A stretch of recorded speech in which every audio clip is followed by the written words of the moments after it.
Salmon is a type of fish that lives in the cold deep sea. Rich in protein and unsaturated fatty acids, vitamins and minerals.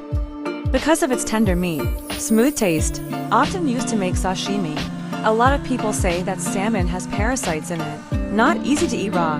Is that really the case? To unravel the truth, I bought a small piece for 45 yuan. Take a slice and put it under a microscope to see if we can see parasites.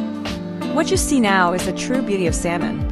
White and delicate, it has finer muscle fibers, rich in unsaturated fatty acids, especially omega-3 fatty acids.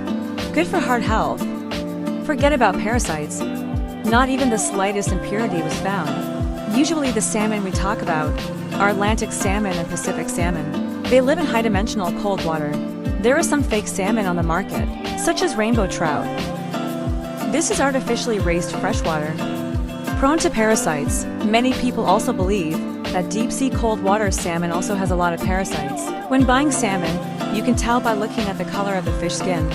The real salmon skin is blue in color. The fake salmon skin is darker and grayish. There is a red line in the middle. You can also observe the texture of the fish. The texture of real salmon is clear. The spacing between fat lines is larger. In addition to containing protein and unsaturated fatty acids, salmon also contains vitamin D, vitamin B, calcium, iron, zinc and other minerals. Helps fight free radical damage. Good for the nervous system, except for eating raw. You can also slow cook at low temperature or fry for a short time. Cooking time should not be too long, so as not to harden the meat.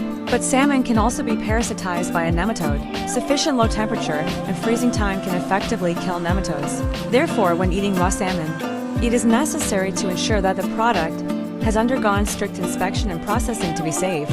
Today's journey of exploration of the microscopic world ends here. If you are interested in the micro world, you can follow me. Leave a message in the comment area. Let's explore the mysteries of the microscopic world together.